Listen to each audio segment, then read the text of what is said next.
வைகை நதி தென்மதுரை வைகை நதி.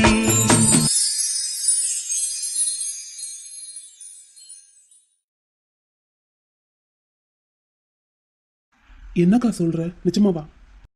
ஆமாய தம்பி, அது என்ன ஏதுன்னு விவரம் கேட்டதுக்கு அவங்க சொல்கிற விஷயம் எல்லாமே உன் விஷயத்தோட அப்படியே ஒத்து போகுது. எப்படியும் உன்னை தேடி ஒரு நாள் வருவான்னு நீ இத்தனை வருஷமாக காத்துக்கிட்டு இருந்த உன்னோட பட்டுக்குட்டி இந்த காயத்ரி தான் போல. இப்போ என்னையா பண்ண போற? என்னால தான் எல்லாம். என்னால தான் நீ மலரை கல்யாணம் பண்ணிக்கிட்ட. இப்போ தான் இந்த காயத்ரியும் கிடச்சிருக்கா. ஆனால் பாரு, அவளும் உன் மேலே உசிரையே வச்சிருக்கா. உன்னை தான் கட்டுவேன்னு ஒத்த காலில் நிற்கிறா. வீட்டில் வேற என்னென்னமோ பேசிகிட்டு இருக்காங்க. நீ என்னையா பண்ண போற? அந்த குதிரை எங்க இருக்கு? காயத்ரி இப்போ இருக்கிற ரூமில் ஒரு செல்ஃப் இருக்குது. அந்த செல்ஃபில் மேலே இருக்குது. நீ பார்த்தேன்னா அது உனக்கே புரியும். எனக்கே அந்த குதிரையை நல்லா ஞாபகம் இருக்குது. அதனால தான் பார்த்த உடனே அடையாளம் கண்டுக்கிட்டேன். உனக்கும் அந்த பிள்ளைக்கு ஒன்று ஸ்பெஷலாக சொல்லி நம்ம பெயிண்ட் அடித்து வாங்கினோமே, அந்த குதிரையை நீ இன்னமும் பத்திரமா வச்சிருக்கிற மாதிரியே இவளும் பத்திரமா வச்சிருக்காடா தம்பி. சரி, உள்ளவா. மாப்பிள்ளை இதுக்கு சம்மதிக்கலைன்னா என்னையா பண்ணுறது வள்ளி? கண்டிப்பாக சம்மதி பறிச்சுதே. அவரோட அக்கா இங்கே தானே வாழ்ந்தாகணும். நம்மளை எதிர்த்து இப்போ எதுவுமே செய்ய முடியாது அவரால். காயத்ரிக்காக இல்லாட்டினாலும் அவரோட அக்காவோட வாழ்க்கைக்காகவாவது அவர் நம்ம சொல்கிறதுக்கெல்லாம் தலையாட்டி தான் ஆகணும். காயத்ரி, இப்போ எப்படி இருக்கு? அக்கா மாமா எங்க? நீ மட்டும் வந்திருக்க. உடம்பு எப்படி இருக்குன்னு கேட்டா அதுக்கு முதல்ல பதில சொல்லு. மாமா வரலையா? வந்திருக்காரு, வாசல்ல நிக்கிறாரு. உள்ள வர சொல்லு. அவரை எதுக்கு வாசல்ல நிக்க வச்சுட்டு வந்திருக்க? அவங்க அக்கா கூட பேசிக்கிட்டு இருக்காரு, வருவாரு. சரி. இன்னமும் கேட்ட கேள்விக்கு பதில் சொல்லியிருக்காளான் பாரு. ஆமா, எல்லாரும் ஏன் ஒரு மாதிரியா இருக்கீங்க? அது மலரு மலரு வள்ளி பேசியா? எல்லாரும் வரட்டும் சித்தி, ஒட்டுக்கா பேசுவோம். ஒவ்வொரு ஆளுக்கா தனித்தனியாக விளக்க முடியாது. வாங்க மாப்பிள்ள. வாங்க தம்பி.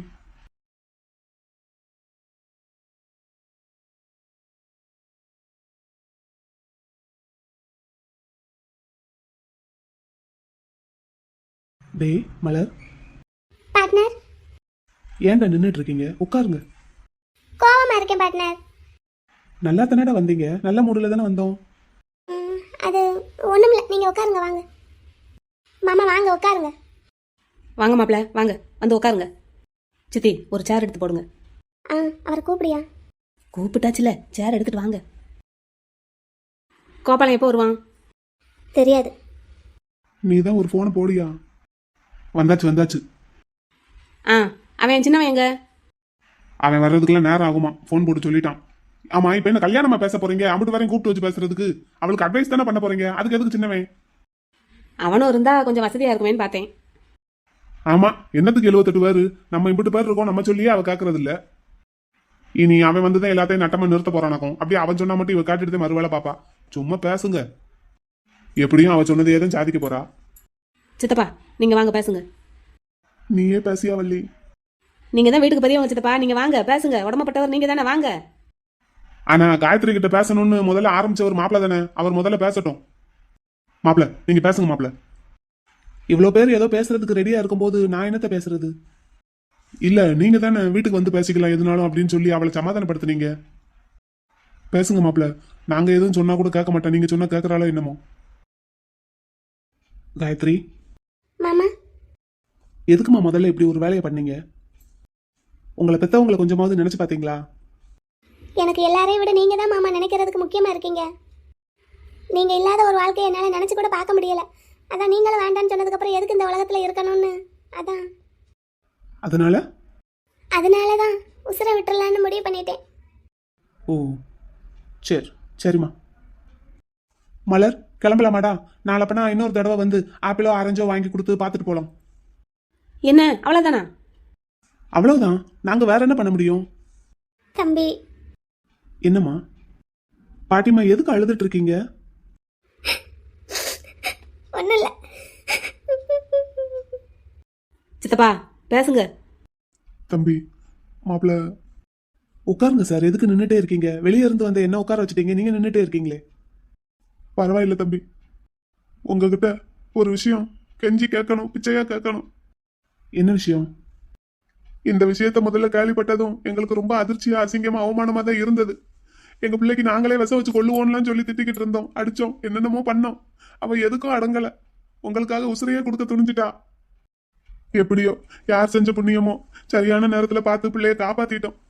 இன்னொரு தடவை இந்த மாதிரி எல்லாம் நடந்து பிள்ளைக்கு எதுவும் ஆயிட்டா எங்களால தாங்க முடியாது தம்பி. அப்புறம் நாங்களும் உசுரோட இருக்கிறதுக்கு எந்த அர்த்தமும் இல்லை. சரி, ஏதோ எல்லாரும் கவனக்குறைவா இருக்கும்போது இந்த மாதிரி ஒரு விஷயம் நடந்து போச்சு. இனிமேல் கவனமா இருந்து பிள்ளைய நல்லபடியா பார்த்துப்போம். அப்படி எந்நேரமும் வயிற்றுல நெருப்பு கட்டிக்கிட்டு எந்த நேரம் எது நடக்குமோன்னு பயந்து பயந்து இருக்கிறதுக்கு பேசாம பிள்ளைய உங்களுக்கு கட்டி வச்சிடலான்னு முடிவு பண்ணிட்டான் தம்பி. சித்தப்பா மலரு, உன்னைய கையெடுத்து கும்பிட்டு காக்குறேம்மா, என் பிள்ளைக்கு ஒரு வாழ்க்கையை கொடு. என்ன சித்தப்பா இப்படி பேசுறீங்க? சித்தப்பாக்கு வேற வழி தெரியலடா மலரு. நீங்க 2 பேரும் அக்கா தங்கச்சிங்க, ஒரே வீட்டுல ஒத்துமையா இருந்துக்கிடுவீங்க. உன் தங்கச்சி வாழ்க்கையை நீதாம்மா காப்பாத்தணும்.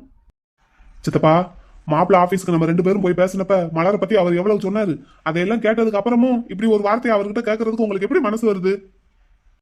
தெரியுதியா, புரியுதியா? இருந்தாலும் பொம்பளை பிள்ளைய பெற்றவனுக்கு தான் அந்த வழி தெரியும். பிள்ளைய பறி கொடுத்து பார்த்தா தான் பிள்ளையோட அருமை தெரியும். ஒரு தடவை எப்படியோ கடவுள் புண்ணியத்துல காப்பாத்தியாச்சு. இன்னொரு தடவை திரும்ப இந்த மாதிரி நடந்து ஒண்ணு கிடக்க ஒண்ணு ஆயிடுச்சுன்னா. மலரு, நீ தாண்டா ராசாத்தி, உன் வீட்டுக்காரர்கிட்ட எடுத்து சொல்லணும். உன் மேல அவர் எவ்வளவு பிரியம் வச்சிருக்காருன்னு ஆஸ்பத்திரியில வச்சு பார்த்தேன். நீ சொன்ன அவர் எதையுமே தட்ட மாட்டாரு. அவர்கிட்ட சொல்லுத்தே, தங்கச்சியை நானும் ஒரே வீட்டில் ஒத்துமையா இருந்துக்கிறோம், தங்கச்சியை கட்டிக்கோங்கன்னு சொல்லுத்தே. மாப்பிள, காயத்ரி ரொம்ப நல்ல பொண்ணு, அடக்க ஒடுக்கமா இருப்பா. அதிர்ந்து கூட ஒரு வார்த்தை பேச மாட்டா. மலர் மாதிரியெல்லாம் இல்ல, உங்களுக்கு ஒரு நல்ல பொண்டாட்டியா இருப்பா. நீங்க காயத்ரியை கட்டிக்கிறதுனால மலருக்கு எந்த பிரச்சனையும் இருக்காது, உங்களுக்கும் எந்த பிரச்சனையும் இருக்காது. உங்க குடும்பத்தை நல்லா பாத்துக்கிடுவா. மலரு, சித்தப்பா முதல்ல கையை இறக்குங்க சித்தப்பா. இதெல்லாம் என்ன பேச்சு? டேய், நீ சும்மாரு, என்னத்துக்கு குதிக்கிற? அவர்கிட்ட தானே பேசிட்டு இருக்காங்க. நீங்க சொல்லுங்க மாப்பிள. நான் கொஞ்சம் யோசிக்கணும். நல்லா யோசிச்சு நல்ல பதிலா சொல்லுங்க மாப்பிள. இதுல யோசிக்கிறதுக்கு என்ன இருக்கு? உங்க அக்கா வாழ்க்கையையும் கொஞ்சம் மனசுல வச்சுக்கிட்டு பேசினா நல்லா இருக்கும். அப்புறம் காயத்ரி, ஏதோ கம்ப்ளைண்ட் கொடுக்க போறேன்னு நடுவுங்கிட்ட. அண்ணே, என் குழந்தை மேல நான் எப்படி கம்ப்ளைண்ட் கொடுப்பேன்? ஆமல்ல, சரி விடு, அதான் குடும்ப பாசங்கிறது. சரி சரி விடு விடு. மாப்பிள, பேரப்பிள்ளை, என் பேத்தி மலர மனசுல வச்சுக்கிட்டு எதனாலும் பேசுங்க பேரப்பிள்ளை. ஏம்மா, காயத்ரியும் உங்க பேத்தி தானம்மா? அவளுக்கு வேற மாப்பிள்ளை பார்த்து கூட கட்டி வைக்கலாம்யா. மலரோட வாழ்க்கையை நினைச்சு பாருங்கய்யா எல்லாரும். அவளே சும்மா தானமா இருக்கா, நீங்க ஏம்மா இப்படி இருக்கீங்க? அந்த பிள்ளை என்னைக்குதான் தனக்காக யோசிச்சது, இன்னைக்கு யோசிக்கிறதுக்கு.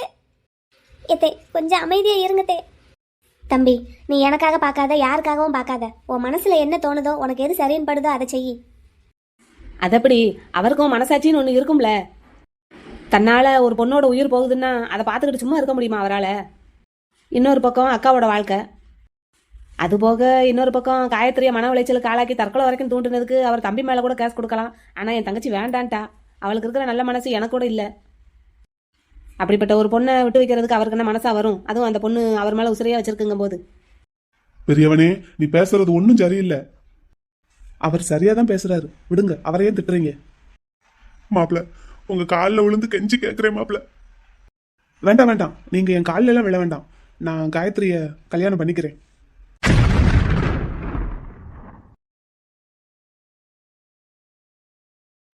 என்னையா ஜோசியம், நான் சொன்ன மாதிரி ஒரு வார்த்தை விடாம அங்கே போய் பேசுனியா? நீங்க சொன்னது ஒரு வார்த்தை கூட விடல கற்பனை பத்தி. சரி, நம்புனாங்களா? நான் சொன்னா நம்பித்தானே ஆகணும். ஆனா ஆனா ஆனா என்னையா? நீங்க சொல்லி கொடுத்ததை சொல்லலான்னு தான் அங்க போனேன். ஆனா அங்க போய் கற்பன் தம்பியோட ஜாதகத்தை எடுத்து பார்த்ததுக்கு அப்புறம் தான் தெரிஞ்சது, உண்மையிலேயே அவருக்கு 2 தாரம் தான் இருக்கு. என்னையா சொல்ற? ஆமா, அவருக்கு 2 தடவை தாலி கட்டுற யோகம் இருக்கு. அப்படி போட அருவாள. அப்ப கண்டிப்பா காயத்ரியை கல்யாணம் பண்ணிப்பான் அவன். அப்படித்தான் நினைக்கிறேன். ஜாதகத்திலே இருக்கா? சரிதான், அடிச்சது லக்கி பிரைஸ். நடக்கட்டும், இந்த கல்யாணம் மட்டும் நடக்கட்டும். அதுக்கப்புறம் அவன் கண்ணுக்குள்ள விரல விட்டு ஆட்டானா இல்லையான்னு பாருங்க. ஊருக்குள்ள அவனுக்கு தலைக்கட்டே இல்லாம பண்றேன். அவன் மானவ மரியாதை அம்புட்டையும் குறைச்சு காட்டுறேன். சரி, அப்புறம் வேற என்ன நடந்தது? வேற என்ன, உங்க தம்பி சின்னவனோட பொண்டாட்டிக்கு தாலி பிரிச்சு கோக்குறதுக்கு நல்ல நாள் பார்த்து கொடுக்க சொன்னாங்க. அப்புறம் ரிசப்ஷனுக்கும். பார்த்து கொடுத்தியா? ஆமா, இந்த வாரத்திலேயே 2 நல்ல முகூர்த்தம் இருக்கு. அவர் ஜாதகப்படியும் அவருக்கு அதான் நல்ல முகூர்த்தமா இருக்கு. சரி, வேற மலருக்கு எதுவும் பாத்தீங்களா? இல்ல அதுக்குள்ள கருப்பன் தம்பி வந்துட்டாருன்னு மூடி வச்சிட்டோம். ஐயோ, இல்ல இல்ல அவரு ஒண்ணும் கேட்கல. அப்புறம் குமாருக்கு பார்த்தோம். அவனுக்கு என்னவா? அவருக்கு வீடு வாங்குற யோகம் இருக்கு, அதை பத்தி பேசிட்டு இருந்தோம். சரி சரி, அவன் கதையெல்லாம் எனக்கு வேண்டாம். அவ்வளவுதானே, வேற ஒன்றும் இல்லைல. வேற ஆமா, என்ன தம்பி உங்க ஆத்தா ரொம்ப இளமையா போயிட்டாங்க. யோ இல்ல ஆளு ரொம்ப கிளாமரா தெரியுறாங்க. யோ, அவ வயசான கிழவியா? அவளையும் விட்டு வைக்க மாட்டேங்க. தம்பி நாங்க சின்ன வயசா இருக்கும் போதே எனக்கு உங்க ஆத்தா மேல ஒரு கிரஷ். இப்ப கோமதியை பாக்குறதுக்கு அப்படி சின்ன வயசுல பார்த்த மாதிரியே இருக்கு. ஒரு 50 வயசு குறைஞ்ச மாதிரியே இருக்கு. யோ போயா, என்னமாவது சொல்லிட போறேன், போயிரு. சொன்னேன். சே போ.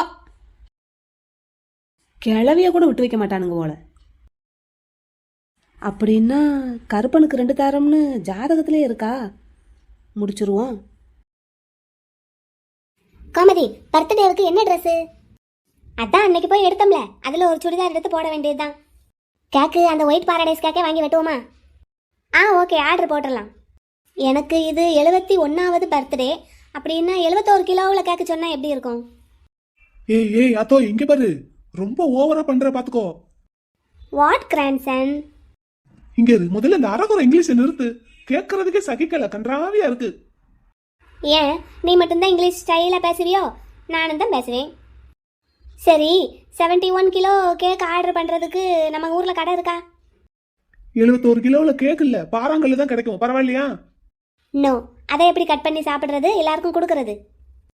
அதை எதுக்கு கட் பண்ணி சாப்பிடணும்? அந்த கல்லை தூக்கிட்டு வந்து உன் மண்டையில ஒரே போடா போட்டு கொண்டுறேன்.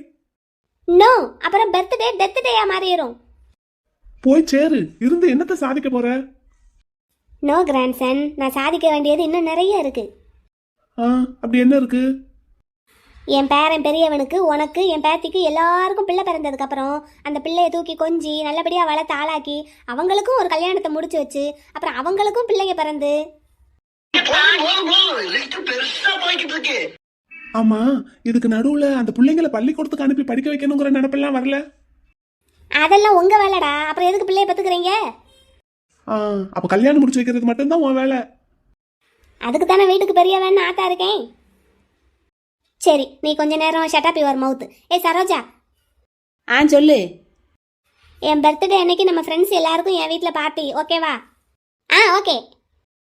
பரிமளா நீயும் வந்துரு, காலையிலே வந்துருங்க. என்னதா? ஓகே கோமதி. சரி, இன்ஸ்ட்ரக்ஷன்லாம் கொடுத்தாச்சுல, மீட்டிங்கை கலைச்சு விடுங்க. சரி வாங்கத்தா, கொஞ்ச நேரம் அவுட்டிங் போயிட்டு ஈவினிங் வாக்கிங்க முடிச்சிட்டு வருவோம். ஓகே. காடு வா வாங்குது, வீடு போங்குது. காலம் போன காலத்துல எங்க வீட்டு கிளவி ஆடுற ஆட்டத்தை பத்தியா? ஏய், நீயும் ஒரு மாதிரியா இருக்க. இவ பண்ற அழும்பு தாங்கலையா? இல்ல. அப்புறம் என்ன, ஏன் ஒரு மாதிரியா இருக்க? ஜோசியர் வந்தாரு. எதுக்கு? நமக்கு ரிசப்ஷனுக்கும் தாலி பிரிச்சு கோக்கறதுக்கும் நாள் குறிச்சு கொடுக்கறதுக்கு. சரி, அதுக்கு எதுக்கு நீ உம்முன்னு இருக்க? மாமா ஜாதகத்தை பார்த்துட்டு மாமாவுக்கு 2 பொண்டாட்டின்னு சொல்லிட்டு போயிட்டாரு. இவ்வளவுதானா? அதுக்கு எதுக்கு உம்முன்னு இருக்க நீ? என்ன இப்படி சொல்றீங்க? ஜோசியக்காரன் சொன்னதெல்லாம் பழிக்கும்னா நீ நினைச்சிட்டு இருக்க? அதுக்கு ஏத்தாப்புல தானே நம்ம வீட்லயும் பிரச்சனை நடந்துகிட்டு இருக்கு. யாரு? அந்த காயத்ரியை சொல்றியா? அவள்லாம் ஒரு ஆளுன்னு அவளை பத்தி நினைச்சு நீ கவலைப்பட்டு இருக்கியாக்கும்? இல்ல, மலரக்காவை நினைச்சாதான் எனக்கு கவலையா இருக்கு. எதுக்கு? மாமா இன்னொரு கல்யாணம் பண்ணிக்கிட்டாருன்னா அவங்களும் இந்த வீட்டுக்கு வந்து இருப்பாங்கல்ல. அப்புறம் மலரக்கா, அவங்க மனசு என்ன பாடுபடும், எவ்வளவு கஷ்டப்படும். ஏய் இப்ப எதுக்கு அழற? மலரக்கா பாவம், அவங்க ஏற்கனவே ரொம்ப கஷ்டப்பட்டுக்கிட்டே இருக்காங்க. இப்ப மறுபடியும் அவங்களுக்கு கஷ்டமா வருது. ஏய் அதுக்கு எதுக்கு நீ அழற? அப்படியெல்லாம் ஒரு கஷ்டத்தை என் மைனிக்கு என் அண்ணன் கொடுக்கவே மாட்டாரு. நீ என்ன நினைச்சிட்டு இருக்க என் அண்ணனை பத்தி? ஆம்பளைங்க எல்லாம் அப்படி இப்படிதான் இருப்பாங்க. இந்த மாதிரி விஷயத்துல எல்லாம் அவங்கள ஏதாவது சொல்லி சரி கட்டிடலாம். எங்க ஏரியாவில் ஒரு ஆள் அப்படித்தான் அக்கா தங்கச்சியையும் அவரே கல்யாணம் பண்ணிக்கிட்டாரு. அப்படியா? அந்த அக்காவுக்கு குழந்தையே இல்லைன்னு டாக்டரை பார்க்க போனாங்க. போன இடத்துல அந்த அக்காவுக்கு கர்ப்பப்பையில ஏதோ பிரச்சனைன்னு சொல்லி இனிமேல் குழந்தைய பிறக்காதுன்னு சொல்லிட்டாங்களா. அப்படியே அந்த அக்காவோட தங்கச்சியா அந்த அண்ணனுக்கு கட்டி வச்சுட்டாங்க. சரி, எங்கேயோ ஏதோ நடந்தா நம்ம வீட்லயே அது நடக்கணும்னு இருக்கா என்ன? அன்னைக்கு காயத்ரி அக்கா பேசிட்டு போனதுல இருந்தே எனக்கு கவலையாவே தான் இருக்கு. வெளியே காட்டிக்கிடாம இருந்தேன். இன்னைக்கு ஜோசியரும் இப்படி சொன்ன உடனே எனக்கு ரொம்ப பயமா இருக்கு. மலர் அக்கா வேற எப்ப பார்த்தாலும் ஏதாவது பிரச்சனை இழுத்துட்டே வர்றாங்க.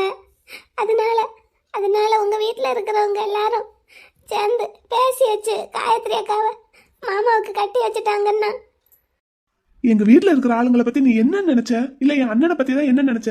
அப்படியெல்லாம் ஒரு விஷயம் எங்க வீட்ல என்னைக்குமே நடக்காது. அப்படி ஒரு காரியத்தை என் அண்ணன் என்னைக்கும் பண்ணவும் மாட்டாங்க. நிஜமா தான் சொல்றீங்களா? ஆமா, ஜோசியக்காரங்க சொல்றதெல்லாம் அப்படியே நடக்கணும்னு எந்த அவசியமும் இல்ல. நான் இந்த ஜாதகம் ஜோசியம் இதெல்லாம் நம்புறதை விட என் அண்ணனை தான் நம்புவேன். நீ அழாத, கண்ணத்தோட. பயமா இருக்கு. பயப்படாத, நீ பயப்படுற மாதிரி எல்லாம் ஒரு நாளும் நடக்காது. நிஜமாவா மாப்பிள்ள சொல்றீங்க? இது கேட்கும் போது எனக்கு எவ்வளவு சந்தோஷமா இருக்கு தெரியுமா?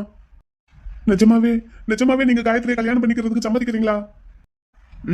சம்மதிக்கிறேன். ஆனா எனக்கு ஒரு கண்டிஷன் இருக்கு. என்ன கண்டிஷன் மாப்பிள்ள?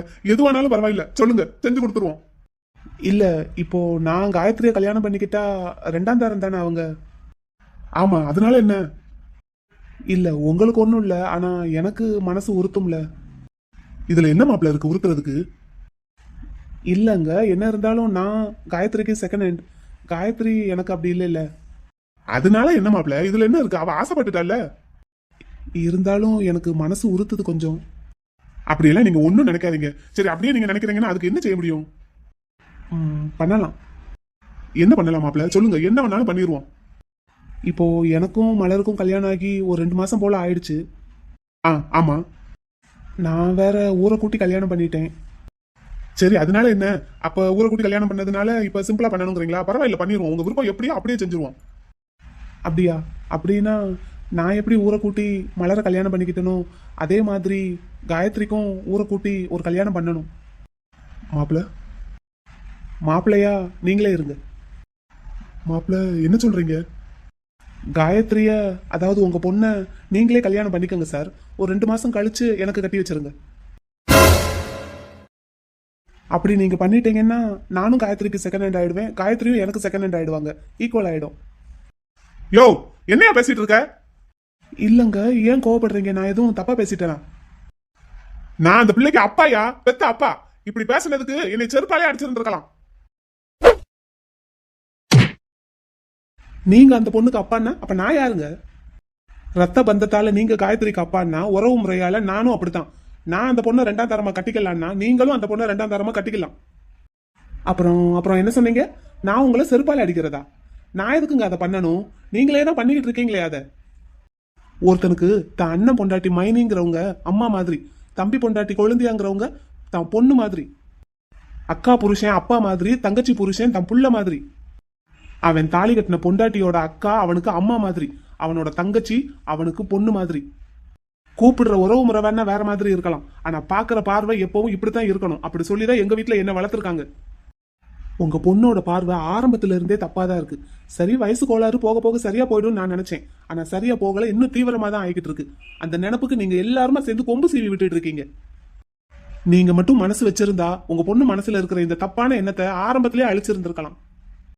அதை விட்டுட்டு ஏன் கையில காலில் விழுந்து என்னதான் சமாதானப்படுத்த பாக்குறீங்க? ஏன் சார், நான் தெரியாம தான் கேட்கறேன். அவங்களுக்கு கிடைச்ச அந்த பூச்சி மருந்து உங்களுக்கு கிடைக்கலையா? அதை குடிக்கிற மாதிரி குடிச்சுதானே உங்க எல்லாரையும் பயமுறுத்தி வச்சிருக்காங்க. உங்களால அதை செய்ய முடியலையா?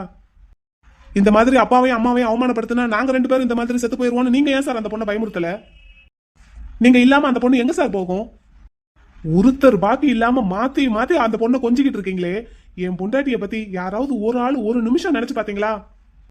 பெத்த தாய் தகப்ப இல்லாம அந்த பிள்ளை நிக்குதே, அந்த ஈவு இறக்கம் கூட உங்க மனசுல இல்லாம போச்சு. ஜான்சி ராணி, அல்லி ராணி, பத்திரகாளி, ரவுடி மாதிரி இருக்கான்னு அவ்வளவு பட்ட பேரு. பெத்த தாய் தகப்பே இல்ல, கூட பிறந்த அண்ணனுங்களும் சரியில்லை, சுத்தி இருக்கிற எந்த சொந்த பந்தமும் சரியில்லை. அப்படி இருக்கும்போது ஒரு பொண்ணு தன்னைத்தானே காப்பாத்திக்கிறதுக்கு வேற எப்படி சார் இருப்பாங்க? ஆனா மலர் இப்படி இருக்கும் போதே அவங்களை இந்த பாடுபடுத்துறீங்களே. அவங்க மட்டும் கொஞ்சம் அமைதியா மென்மையா இருந்துட்டாங்கன்னா இந்நேரம் குழி தோண்டி புதைச்சிருக்க மாட்டேங்க உசுரோட. சரி, அவங்கள பத்தி தான் யோசிக்கல. ஏன்னா சின்ன பிள்ளையில இருந்தே அவங்களை நீங்க அப்படித்தான் வளர்த்து வச்சிருக்கீங்க. விடுங்க. என்ன பத்தி அன்னைக்கு நான் ஆபீஸ்ல ஆச்சு அவ்வளவு பேசினேனே, அதெல்லாம் கேட்டதுக்கு அப்புறமா இந்த மாதிரி ஒரு கேள்வியை என்கிட்ட கேட்கணும்னா உங்களுக்கு எவ்வளவு ஒரு தைரியம் சார்? இல்ல நீங்க என்ன நினைச்சிட்டு இருக்கீங்க என்ன பத்தி, எங்க குடும்பத்தை பத்தியும்? நீங்க என்ன சொன்னாலும் கேட்டு தலையாட்டிக்கிட்டே இருக்கிற பூம்பு மாடு நினைச்சீங்களா என்ன? உங்க பொண்ணு நீங்க கல்யாணம் பண்ணிக்கங்கன்னு சொன்னதுக்கு உங்களுக்கு எப்படி இருக்கு? அப்படித்தானே சார் எனக்கும் இருக்கும். நீங்க ஆம்பளைன்னா நானும் ஆம்பளை தானே சார்.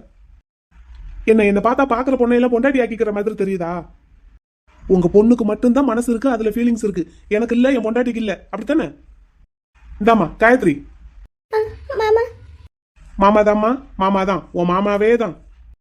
நீ ஆசைப்பட்ட மாதிரியே நான் உன்னை கல்யாணம் பண்ணிக்கிறேன். ஆனா அதுக்கு முன்னாடி என்னைய மாதிரி நீயும் உங்க அப்பாவை கல்யாணம் பண்ணி ஒரு 2 மாசம் குடும்பம் நடத்த அவர் கூட. இப்படி எல்லாம் பேசுறீங்க? அப்படித்தான் பேசுவேன். நீங்க என்ன அப்படித்தானே பண்ண சொல்றீங்க? அதை முதல்ல நீங்க பண்ணுங்க. உங்க அப்பாவை கல்யாணம் பண்ணி ஒரு 2 மாசம் அவர் கூட குடும்பம் நடத்துங்க. 2 மாசம் கழிச்சு உங்க அப்பா அம்மா, உங்க அண்ணனுங்க எல்லாரையும் கூட்டிட்டு என் வீட்டுக்கு வாங்க. அந்த நிமிஷமே உங்களுக்கு நான் தாலி கட்டுறேன், என் பொண்டாட்டி ஆக்கிக்கிறேன். அப்போ நீங்களும் எனக்கு 2ஆம் தாரம், நானும் உங்களுக்கு 2வது புருஷன். கணக்கு சரியா போயிடும். சரிங்களா? என்ன இப்படி எல்லாம் சொல்றீங்க? இது எப்படி நடக்கும்? முடியாது. ஏன் நடக்காது? ஏன் முடியாது? இது முடியும்னா அதுவும் முடியும், இது நடக்கும்னா அதுவும் நடக்கும். நீங்க என்ன லேசுப்பட்ட பொண்ணா? நடத்தி காட்டுங்க. என்ன சார், எப்போ கல்யாணம் பண்ண போறீங்க? பத்திரிக்கையெல்லாம் அடிப்பீங்களா? எங்களுக்கு கொடுப்பீங்களா? போதும் தம்பி, போதும். என்னைய கொல்லாதீங்க. ஏன் சார், கூசுதான்? எனக்கும் அப்படித்தானே இருக்கும். நீங்க பெத்த பொண்ணுன்னா உங்களுக்கு வசதி, அடுத்தவங்க பொண்ணுன்னா உங்களுக்கு அவ்வளவு மட்டமா? உங்க பொண்ணு ஆசைக்காக இந்த ஒரு லெவலுக்கு இறங்கி வந்த நீங்க அந்த பொண்ணை சரி பண்றதுக்காக ஏன் சார் இறங்கி வரல? அன்னைக்கே சொன்னல ஒரு சைக்கியாட்ரிஸ்ட் கிட்ட கூட்டிட்டு போவோன்னு. ஆனா இப்ப நடக்கிறதையெல்லாம் பார்க்கும்போது சைக்கியாட்ரிஸ்ட் கிட்ட கூட்டிட்டு போக வேண்டியது உங்க பொண்ணு இல்ல, உங்க எல்லாரையும் தான். எல்லா பெத்தவங்களுக்கும் தன் பெத்த பிள்ளைக்கு கேட்கறதெல்லாம் வாங்கி கொடுக்கணும், நல்லபடியா வளர்க்கணும்னு ஆசை இருக்கும். அதுக்காக எதை கேட்டாலும் வாங்கி கொடுத்துருவீங்களா சார்? என்னைய கிணத்துல பிடிச்சி தள்ளி விட்டு கொல்லுப்பான்னு சொல்லி உங்க பொண்ணு சொன்னா அதை செய்வீங்களா சார்? 4 அடி அடிச்சாவது திருத்த மாட்டீங்க. நான் சின்ன பிள்ளையா இருக்கையில எங்க அப்பா கூட கடைக்கு போகும்போது 25 பைசாக்கு 50 பைசாக்கு சாக்லேட் வாங்கி கொடுப்பாரு. ஆனா நான் 5 ரூபா சாக்லேட் வேணும்னு கேட்டு அடம் பிடிப்பேன். அப்ப 5 ரூபாய்னா இப்ப 50 ரூபாய்க்கு மேல. ஒரு நேரத்துக்கு 50 ரூபாய்க்கு மேல சாக்லேட் சாப்பிட்டா என் உடம்பு என்னத்துக்காகும்னு யோசிக்கிற வயசோ பக்குவமோ எனக்கு அப்ப இல்ல. ஆனா எங்க அப்பாவுக்கு அது இருக்குல்ல. அதனால நான் கேட்டேன்னா எனக்கு அந்த சாக்லேட்டை வாங்கி கொடுக்க மாட்டாரு. நானும் விட மாட்டேன், அடம் பிடிச்சு அழுவேன்.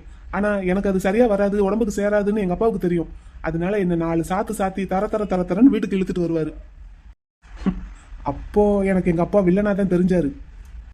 அதனால உடனே எங்க ஐயா கிட்ட போய் அழுது அடம் பிடிச்சு அந்த சாக்லேட்டை வாங்கி சாப்பிட்டுட்டேன். ஏன்னா அப்பா கிட்ட செல்லாத சலுகை ஐயா கிட்ட செல்லும் பாத்தீங்களா? ஆனா எங்க அப்பா எதனால அந்த சாக்லேட் எனக்கு வாங்கி கொடுக்க மாட்டேன்னு சொன்னாரோ அது நடந்துருச்சு. 4 நாள் காய்ச்சல்ல படுத்திருந்தேன். என்னோட சேர்ந்து எங்க அப்பா, எங்க அம்மா, எங்க ஐயா, ஆத்தான்னு குடும்பமே கஷ்டப்பட்டாங்க. இப்ப அந்த நிலைமையில தான் உங்க பொண்ணும் இருக்காங்க, நீங்களும் இருக்கீங்க. உங்க பொண்ணு ஆசைப்பட்டதை நீங்க செஞ்சு கொடுக்கலன்னு உடனே அண்ணனுங்க கிட்ட போயாச்சு. எல்லாருமா சேர்ந்து என்கிட்ட வந்தாச்சு. நீங்க சொல்றதெல்லாம் கேட்டு நானும் கல்யாணம் பண்ணிக்கிட்டேன்னு வைங்க. எங்க அப்பா கிட்ட அன்னைக்கு நான் வாங்கின அடிக்கு ஒரு அர்த்தமே இல்லாம போயிடும். நீங்க கேட்கலாம், நீ ஆசைப்பட்ட சாக்லேட்டும் என் பொண்ணு ஆசைப்பட்ட நீயும் ஒன்னான்னு. பொருள் வேற வேறையா இருக்கலாம், ஆனா ஆசை ஒண்ணுதான். போதும் தம்பி, போதும். மன்னிச்சிருங்க.